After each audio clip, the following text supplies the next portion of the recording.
Before I start any of my talks about Juliette Low, I like to find out who in my audience is a Girl Scout right now. Excellent. Yes, lifetime members. Excellent. Who was a Girl Scout growing up?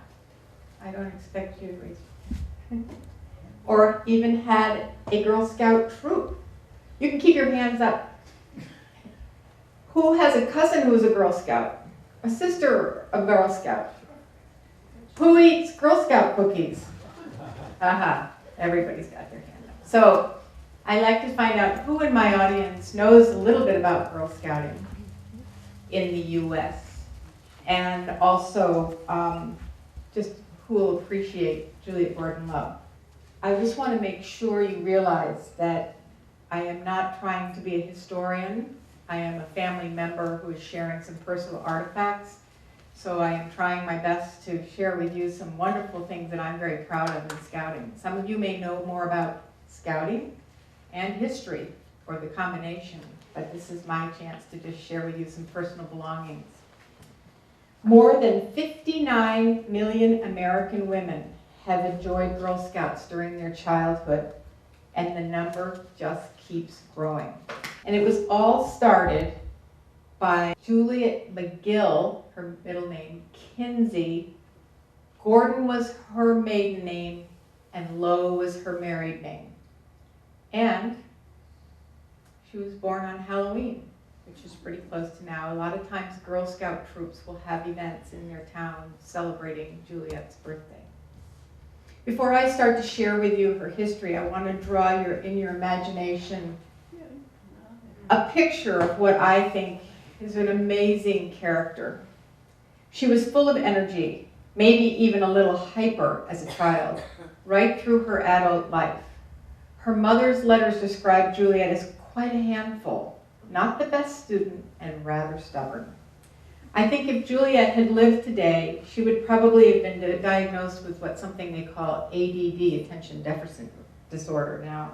She was because she was incredibly creative in the arts, considered a little absent-minded, and which in today's terms would be called easily distracted. She was very uninhibited, very impulsive, quick to attempt anything she just felt like trying. When someone with ADD picks out a passion or interest, they literally can hyper-focus on that task. And I would say bringing Girl Scouts to the United States was that great focus. She followed through, making sure it would be a success. Girls and women back then were polishing their skills to be housewives. Juliette, almost ahead of her time, encouraged her scouts to get out, explore, become proficient in new skills like first aid, self-defense, semaphore, survival skills, Morse code, fire building, and camping. Most of these adventures were reserved for the boys and men back there, yet Juliette Low modeled her first handbook after the Boy Scouts to make sure that they were able to meet the same challenges. She was very funny. She loved to be around children. She was always popular because of her antics. She loved all kinds of birds and animals, frequently bringing them home to nurse back health and to adopt them. She was very deaf most of her life, and I'll explain to you how she got into that situation a little bit later. She had a great imagination, very generous, compassionate, inclusive, and very smart. Got the picture? We got Daisy.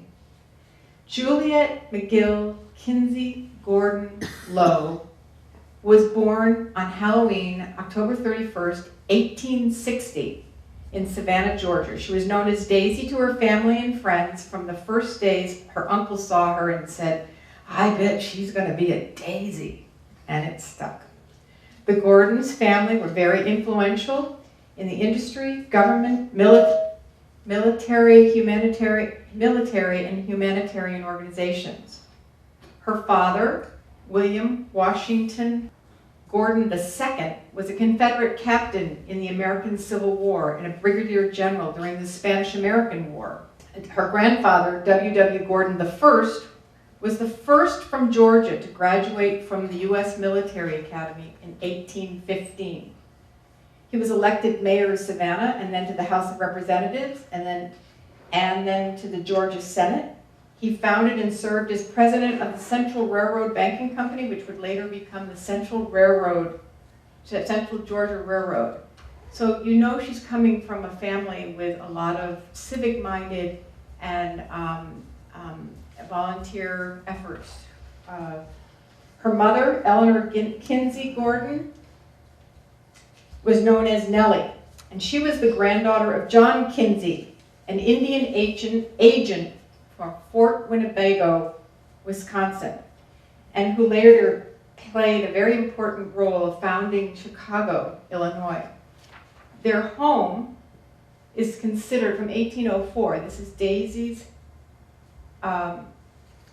grandmother, was considered to be the first house built near the mouth of the Chicago River.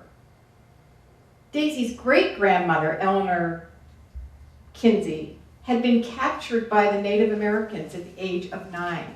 Even though she was captive, she was always joyful, so the Native Americans called her Little Ship Under Full Sail. She was adopted and made the daughter of a Seneca chief called Chief Corn Planter, and she stayed with the tribe, but eventually he asked to give Eleanor whatever she wanted, and she chose to go back home. And so the Seneca chief let her go, and she went back to the Kinsey family. If you're curious about that heritage in Chicago, a book was written by Juliette Kinsey about the life of the early days in the Northwest, and it's called Wabam. And that is all about Juliette Gordon Low's mother's side of the family in Chicago. Daisy inherited both traits from personalities from both of her parents. Like her mother, she included lots of charm and guts and wit, but she also had her father's instinct for leadership. Daisy was an infant shortly before the Civil War, and her childhood was complicated by the war efforts. Her parents were conflicting on the subject of slavery. Her father was a Georgian-born Southern slave owner, and he believed the secession to the South. But the mother, her whole family was with the Union, and her Northern-born mother believed in abolition. While Daisy's father was joining the war efforts on behalf of the South, her maternal relatives were enlisting in the militia in the North. So here was a family in Savannah and a very prominent family with very conflicting household conversations, as you can imagine. During the war, as it dragged on, Daisy's mother became increasingly despondent about her husband's absence and the ability to provide for the family. And by the time Daisy was 4, the South had lost the war, and the little girl, Daisy, malnourished and sickly, still had not seen her father more than a few days. So her mother and sisters, under the protection of Sherman, moved the family to Illinois, and she stayed with her maternal grandparents up in Chicago until it was over. But because Daisy's mother had northern ties, they were able to continue getting their business going very quickly after the war, and the Belmont cotton plantation got going quickly. The birthplace of Juliette Low is Oglethorpe Street in Savannah, Georgia. The Gorden House was completed in 1821 and is an outstanding example of Regency architecture. It was saved from demolition by the Girl Scouts and then returned to its glory of the 1886 style. It's Savannah's first historic landmark. It's a remarkable place, and they're continuing to do renovations. The whole front step and area were just pulled off and just reopened this year, that they had to redo the whole steps, but they're back the way they were. I'll stop to show you that it does snow in Savannah, and this was Daisy's sled. And it says made in Paris, Maine, number 69. So my grandmother, Eleanor McPherson, who was the daughter of Daisy's sister, was very inspirational in making sure this property returned back to the Girl Scouts and worked very hard and had quite a few things that belonged to the house and returned them to the house. Daisy had a happy childhood. As a young girl, she enjoyed helping people. She and her sisters and her cousins organized sewing clubs, made clothing for the poor families in their town. Her siblings often commented on her inability to keep track of time and her frequent experiments that went awry, but lots of acts of kindness and a few disasters. She got the nickname of Crazy Daisy. This is a picture of her family. Mabel, my grandmother, was a daughter of Eleanor. She attended boarding school at Virginia Female Institute, Edge Hill School, run by Thomas Jefferson's granddaughters, the Mrs. Randolph and Miss Emmett. And then she went to Miss Emmett School in Morristown, New Jersey. She went to a French finishing school. And she went to Mademoiselle Charbonnier's in New York City. And then following her years at school, she traveled extensively in Europe as well as in the United States. There's a portrait that is in the National Portrait Gallery that was done of her at age 27. Take a good look at that picture, and then you look at the picture you'll see of her in her Girl Scout uniform. She's almost frightening looking with that military look, but she was an absolutely beautiful, gentle, nature-loving person. So she liked the uniform because she felt it brought her clout, and she was very proud of it. Here she is in Wales, and about 28 years old in London. Great hat. On December 22nd, 1886, Juliette Low married a Britisher by the name of William Mackay Low. She was Gordon then. She married him. She became Low. He was known as Willie. And he was the son of a very wealthy cotton merchant whose family had homes in Savannah and in England. They dated for 4 years before getting married, but Daisy's parents did not approve of Willie Low because Daisy's father had always wanted his daughter to marry a man who was accustomed to hard work and not dependent on family wealth. This was his house in Savannah, and they lived there for several years before moving to England. Before her marriage, Juliette suffered chronic ear infections. She lost most of her hearing in one ear because of improper treatment of silver nitrate, which she lost hearing in the other ear from a grain of good luck rice that people were throwing, and it became lodged in her ear. And while the doctor was trying to retrieve the piece of rice, he punctured her eardrum. Nevertheless, she persevered and did not let her disabilities stop her from attaining her goals. Willie and Daisy remained for about a year in their family's house in Savannah and then moved to England, and shortly thereafter they bought a country estate in called Wellesbourne, and it was in Warwickshire, where it became their primary residence. She adapted easily to the life of the English gentry. She was presented to the Queen at court. She attended and hosted house parties, traveled extensively. She rode with the hounds. She went fly fishing, summered on the grouse moors, and had a townhouse in London when in season. Although the couple moved to England, she divided her time back and forth between the British Isles and America, traveling frequently back and forth. Unfortunately, the marriage was not a loving, devoted relationship that she had witnessed from her parents. Willie, having a large inheritance, spent money wildly. Large amounts of time were spent at the racetracks. He dabbled with raising horses, made a full-time job of gallivanting around England and Scotland with the wealthy and the gregarious.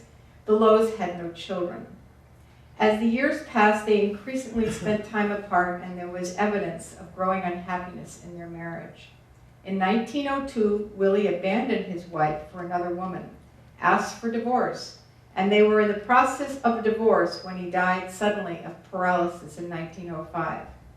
He left the bulk of his estate to his mistress. However, Daisy's sister was married to a lawyer in London, Mabel, and she was contested the will, and luckily the court sided with her. And then she spent the next few years globetrotting throughout Europe, Egypt, and India. She even traveled up the Nile where white women had not gone, and she climbed the Great Pyramid. She enrolled in art school in Paris to further her passion with skills in sculpture. So Juliette spent several years searching for something useful to do with her life. Luckily, that ended while attending a luncheon in 1911 when she met Lord Robert Stevenson Smith Baden-Powell, BP. This is Olave's wife, BP, or Baden-Powell on the left, and Aunt Daisy on the right. She became keenly interested in the scouting movement, and during that year, she organized a troop of Girl Guides for poor girls at her estate in Scotland. It was Glen Lyon, and then founded 2 more troops in London. And then his sister Agnes and Olave started the whole Girl Guide movement in Great Britain. So it's almost happening at the same time. Then on March 12th, 1912, Daisy established the first Girl Scout troop in the United States, and it was in her native Savannah. This was the first Girl Scout headquarters. Through her steadfast promotion, the movement grew quickly, and becoming Girl Scouts of America in 1913, the organization was incorporated in 1915 with the national headquarters in Washington, D.C. By 1916, the Girl Scouts had 7,000 members, and shortly thereafter, they were able to pay workers for a staff in a national office. Daisy served as president until 1920, when she was bestowed the rightful title of founder.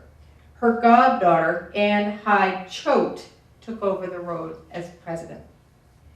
In developing the Girl Scout movement in the United States, Juliette brought together girls of all backgrounds into the outdoors and giving them the opportunity of self-reliance and resourcefulness. She encouraged girls to prepare not only for traditional homemaking, but also for possible future roles as professional women in the arts, sciences, and business, and for active citizenship outside the United States. Girl Scouting welcomed girls with all disabilities at that time, and they were included. Back then, they were probably excluded from activities. Girl Scouts opened the door for anybody with any disabilities. This idea seemed quite natural to Juliette, who never let deafness, her back problems, and later cancer keep her from a full participation in life. For 15 years, Daisy devoted her time, energy, and finances to the movement. She elicited major support and contributions from communities around, as well as frequent guests. She was a frequent guest at troop campfires. She truly believed that peace could come to the world through women communicating internationally. By maintaining contact overseas with the Girl Guides and the Girl Scouts during World War I, she and Helen Starrow helped lay the foundation for the World Association of Girl Guides and Girl Scouts. That's known as WAGS. WAGS, as it is known today, reaches 10 million girls and young women in 145 countries. Back then it was just England and the United States. This organization provides a mechanism for young women around the world to share ideas and culture. There are 4 world centers. One is Cox Lodge in London. One is in India called Saigon. Our chalet that was built by, paid for, and the location selected by Helen Starrow is in Switzerland. And there's also our cabana in Mexico. There's a 5th one just being built, and I'm embarrassed to say I'm not sure where it is. In 1923, Daisy contracted cancer. She kept her illness a secret and dauntlessly continued her efforts. She was instrumental in organizing the World Girl Scout Camp in the United States in 1926. Less than a year later, January 17, 1927, Juliette Gordon Low died of cancer in Savannah at the age of 66. She was buried in her uniform and also with the Silver Fish. The Silver Fish Award, I know Helen Storrow also had one is an award given by England, the Girl Guides of England, as a volunteer gift, and it is given, it's not earned, and very few people in the United States had it, but I know Daisy had one, and Helen Storrow had one as well. The membership of Girl Scouts by this time numbered 168,000 women at the time that she died. Today there's 3.2 million Girl Scouts, 2.3 girl members, and 890,000 adults, working mostly as volunteers. And the Girl Scouts continue its mission of building girls of courage, confidence, and character, and who make the world a better place. I'm going to tell you a couple of family stories, and then I will go on to showing you some very special things that I have inherited that are just remarkable, that belong to Aunt Daisy, and we'll get a good kick out of those. She was very absent-minded. She was a good linguist, a fair poet, but on the other hand, she could not spell. She was incorrigibly unpunctual, and her favorite watch only had one hand on it. Just one hand. So she probably was never late. It is said that she invited people for a dinner and a dance at her house and forgot, and she was upstairs in bed gloomily playing bills because she couldn't hear the music. She had 3 envelopes for her bills that were to be paid this year, next year, and never. She had her favorite dog. She loved Pekingese, and my mother remembers her having this dog, and it was its real name was Chi-Chi, but the in-house family name was Stinkpot Hairy Boy, because it was a little odd. It had its back legs were longer than the front, and it was kind of missing hair, and it looked like it had been put better, as my mother said, put together by mistake. It had terrible halitosis, and so that's why the family called him Stinkpot Hairy Boy. Daisy was very athletic from her childhood, and she was a good, strong swimmer. She was captain of a rowing team as a girl and learned to canoe as an adult, and she was also an avid tennis player. One of her special skills was standing on her head. She stood on her head every year on her birthday just to prove that she still could do it. She was always celebrating her nieces and nephews' birthdays. Remember, they wore a skirt. She had to tuck that skirt between her legs and get on her head. Nephews loved it when she would come because she would always stand on her head. And there is a story, and it's quite well documented, that she stood on her head on the boardroom at national headquarters to show off the new Girl Scout shoes that was part of the uniform. She loved to fish. Daisy's spirited was she enchanted the British, especially Rudyard Kipling. He remembered her well, pulling her from his port and cigar after dinner one night just to go out salmon fishing in his evening clothes, which he was very upset that he didn't even get to change into his fishing clothes. She was a favorite babysitter of Arthur Gordon because she would always take him out fishing. And when they would go out in the rowboat, she wore this enormous brimmed hat with this big netting for the mosquitoes, and insisted on bringing a hammer along or a mallet to rap the fish on the head so they wouldn't suffer. Daisy's driving was erratic. In fact, Rudyard Kipling was terrified to drive with her. She once accidentally drove her car into the dining room of some neighbors and quickly retreated to call her brother, who was a lawyer. And he asked, did you inquire about repairs? And she said, no, I didn't want to interrupt their dinner. Well, she literally placed the car in the dining room, but she didn't want to interrupt their dinner, but I think she did. But she quickly left, ran home, told her brother a turkey tale. This is one of my family's favorite stories. Each year at Thanksgiving, the Gordons raised a turkey, and all became very fond of him, even calling him Old Tom. And when the day for Old Tom became Thanksgiving dinner, Daisy begged that her father let her try an anesthesia of some sort, chloroform, instead of chopping his head off. So they finally said okay, and they put poor Tom, they thought, permanently asleep, plucked him, and put him in the cold storage. They did not, however, cut off his head. And the next morning, when they went to go get him for cooking, he was very much alive and very, very mad and ran around the whole kitchen and put the cook right up on top of the table. And Daisy was never allowed to use chloroform again. And old Tom had to have his head chopped off. But it's always been a family story on our side about Thanksgiving and the turkey. Taffy. Because Daisy's hair was soft brown color as taffy, she let her cousins braid her hair with taffy. And needless to say, her mother was furious and she had to cut her hair all off short to get the taffy out.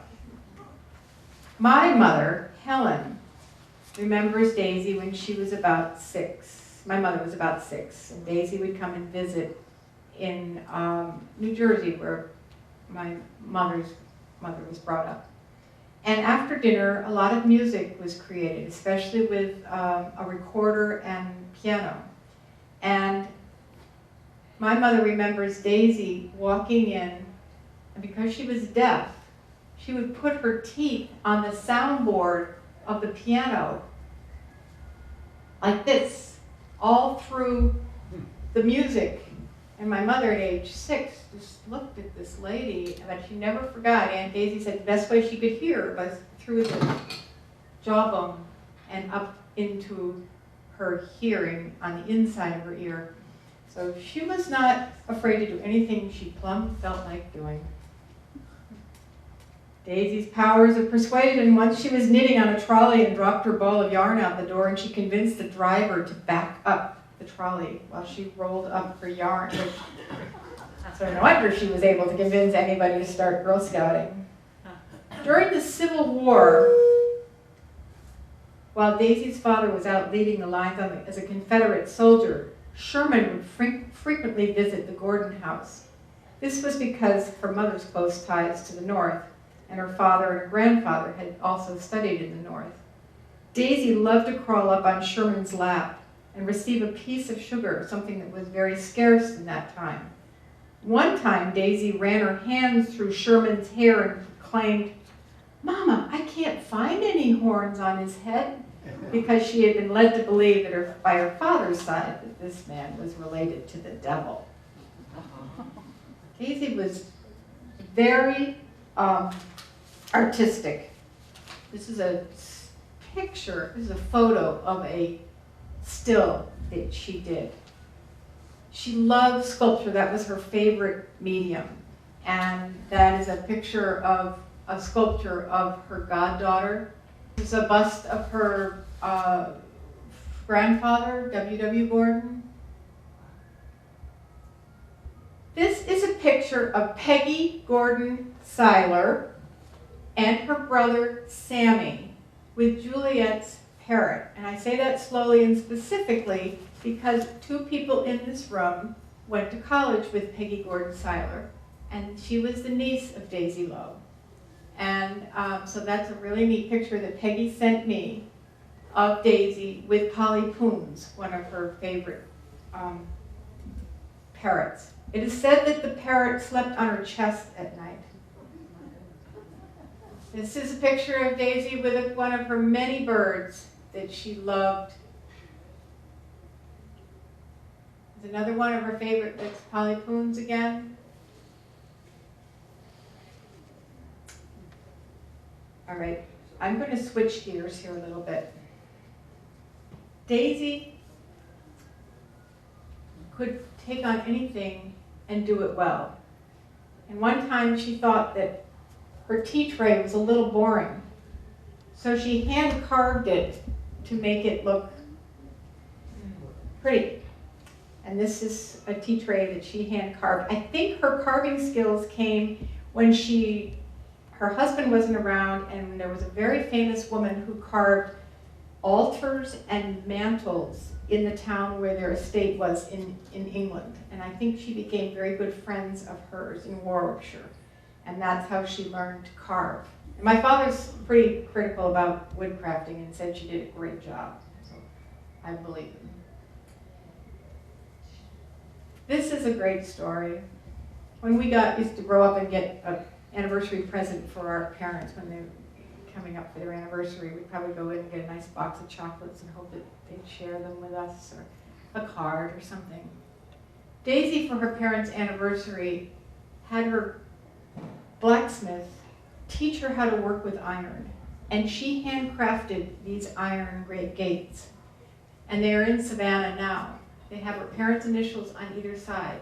But she literally got taught how to work the iron, hammer it, and when she got done, her dresses did not fit very well. She had such strong muscles in the arms. But what an inspiration for Girl Scouts to know. If any girl, if you want to try something and do something, do it. Daisy had a patent for a liquid container.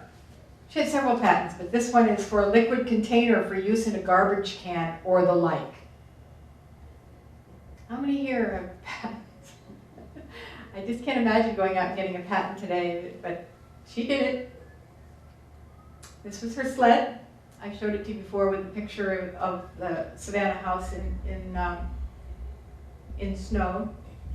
When Daisy traveled back and forth between Savannah and England, and probably also up and down the East Coast, she traveled with an overnight case. And this overnight case is covered with a canvas. And inside is a leather container with lots of seals on it that you would seal everything with wax to show it hadn't been opened. Inside are all sorts of compartments, and each compartment holds something that Daisy would really need when she was out and about, especially overnight. And some of the items that were in that container I have here. I didn't bring them all, but some. And I want to share them with you, and hopefully I can have you guess what they are before I show you the picture.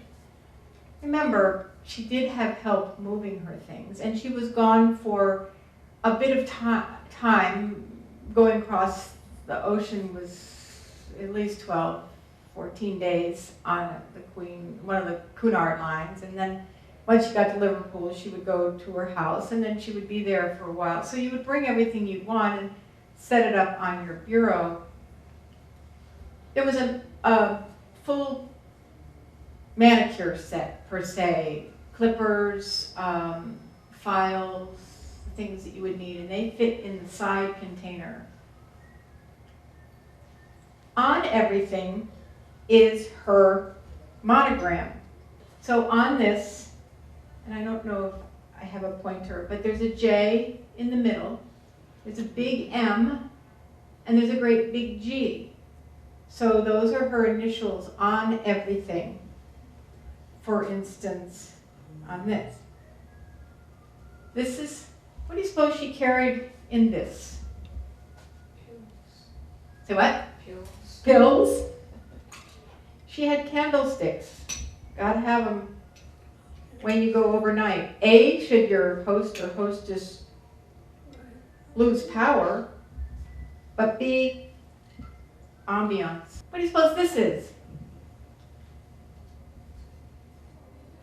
I don't travel with one. Scale. It is a scale, but what would you measure with it?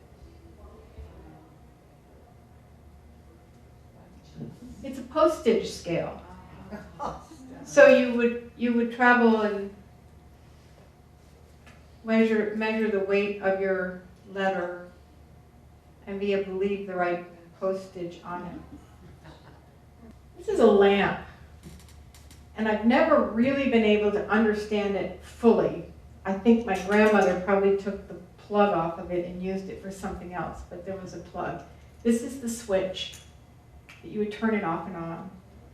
Got her initials on it. The bulb would go in here, has kind of feet that come out on the bottom. And so you would bring your own, we are prepared, right? Girl Scouts are, you bring your own lamp and have it. I think also you could use it on a train, or if you were traveling overnight on a train. She had several hairbrushes. Hers were replaceable. She had a box, several backups from the Army Navy store where you would buy a backup hairbrush when this one wore out, probably boar's hair. This is something that she wore around her neck. It wasn't part of this whole package, but inside, pops open, spring-loaded, is an address book. It has a little graphite pencil, and then she happened to write on this one, Sir Arthur Hunter of Bombay, the Army Navy store. What do you suppose this is? We have to be prepared.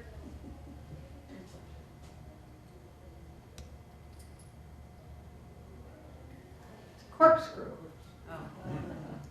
Now, I have to explain to young Girl Scouts that many of the bottles back then were corked. It wasn't just a bottle of wine, although I'm sure she did have her wine because she had her cup with her.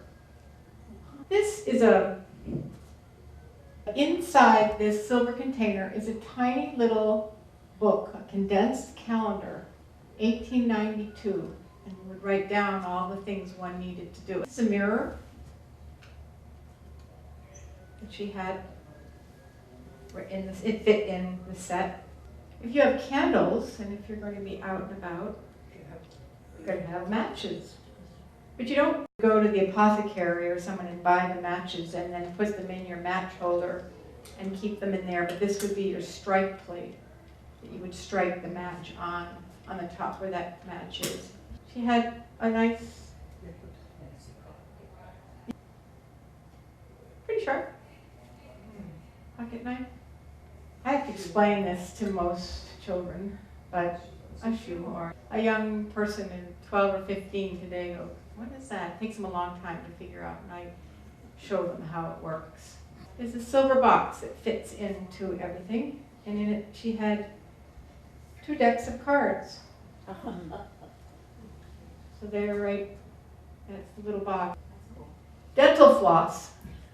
Again, children today go and get some plastic device from the store and pull it out, or those little handheld ones, but this is actually, you would go and you'd buy a new spool to replace the old one. So again, using resources wisely, I think, in some ways, better than we do today. Little kids think it's a dental device, or they have a really hard time when they think it's a crochet hook. And I, again, have to show them how efficient it is to use a button hook, but what? It's a button hook. Right, I'm showing you that children think it's something you use in a dentist, but I have to show them It how. is a button hook. Yes, it is, and show them how well it works. And if you had a lot of buttons on boots and clothing, it's very efficient. It is a button, but children think they've never seen one, so they think it's something you use in a dentist. That's the only thing they've seen. This is a curling iron, and this is the curling iron part, and you would put a fuel in the bottom of this, and then light the wick. But it does fold down. It is a travel one, so it all goes neatly into this pack. There were many bottles in this case, and they have her initials on the top, and inside is a cork for all sorts of fluids you might want to have, lotions or things you would pick up at the apothecary and fill up and take with you. But what's really cool, I think, is that when the cork is gone, you don't throw the bottle away. You go and get a new cork. So the cork is replaceable with a little spring on top. You put a new cork in and you keep the bottle going. So unlike our recycle bin, which is always very full, they tend to use things a little more long-lasting. I don't think I use the right word on that, but they didn't throw out as much. What do you suppose this is?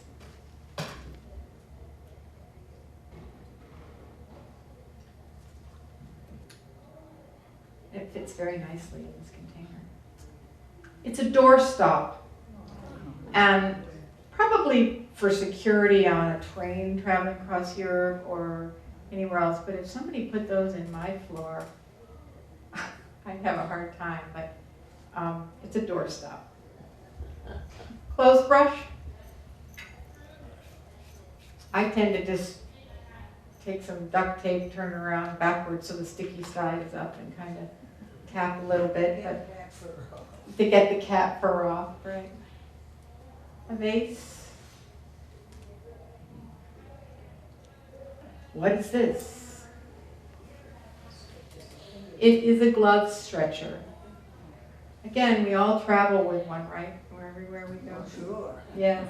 We even travel with gloves. That's right, we don't even have the gloves anymore, but should you wash them and they get too small, you would stretch them out so We that had you one of could. those, but they were wooden. Yes, yes, well, I guess Daisy traveled in style. She did. I'm very proud of Daisy, being a meteorologist myself. She traveled with a barometer, which of course, I wish I had. it's wonderful because you mechanically can see change just by tapping on it, as opposed to hearing a number and trying to remember the number. So she traveled with a barometer, and again had her initials on it. She also had a clock.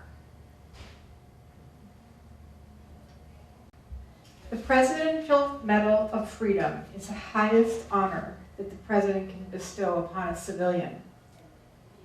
President Barack Obama selected Juliette Gordon Low to receive this prestigious award posthumously May 29, 2012, and that was the year that Girl Scouts turned 100 in Girl Scouting in the United States.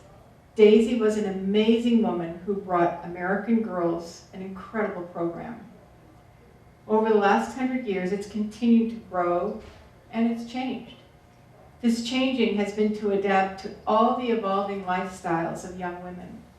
In 1912, they were learning semaphore and Morse code, and today they're computers and web design. Early years, the girls learned about aviation and dirigibles, and now it's about space travel. But some things remain the same. Camping, first aid, self-defense, service to others, and always striving to make the world a better place. As I leave you with this last picture, her favorite picture of herself. And this is with her sister's family, Airedale, taken in West Orange, New Jersey.